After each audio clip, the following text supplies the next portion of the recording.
If you look at this question, students, now it's told in the problem there is a determinant in terms of r.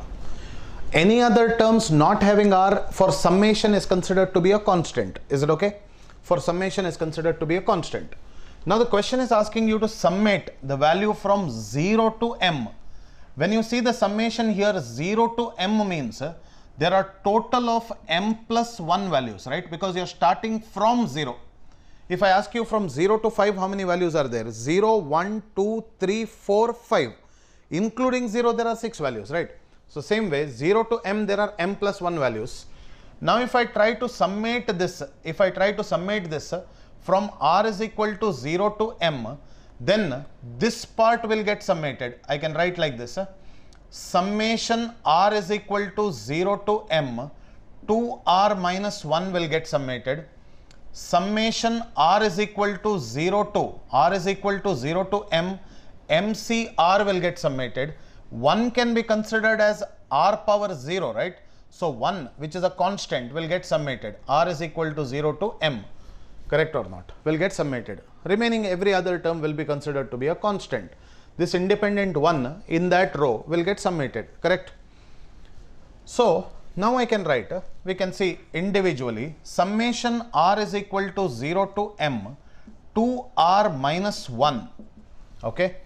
So we have already seen special series 1 plus 2 plus 3 plus so on up to plus n, that is equal to n into n plus 1 divided by 2. Correct or not? So I can write 2 into m plus 1 divided by 2 minus 1 will get summated for how many values now? M plus 1 values. Is it right? Summation of 1 for m plus 1 values is m plus 1. 1 will get added m plus 1 times. So answer to the question will be m square plus m minus m minus 1. Answer will be m square minus 1. So this particular A11 position element will be, after simplification, m square minus 1. MCR,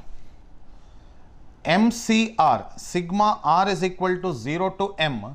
MCR can be written as MC0 plus MC1 plus MC2 plus MC3 plus so on up to MCM. This also from permutations and combinations we know that is equal to 2 to the power m. So this is 2 to the power m. Then again here summation 1 from 0 to m means m plus 1 values are there. M plus 1. M square minus 1, 2 to the power m, m plus 1. And this part will remain sine square m square. And then sine squared m. And then sine squared m plus 1. You can see that the first row, that is the first row, and the second row are equal. Is it correct or not? R1 equal to R2. So by the property of determinant, the value of the determinant will be equal to 0, which corresponds to the option number B. This is the answer to the question.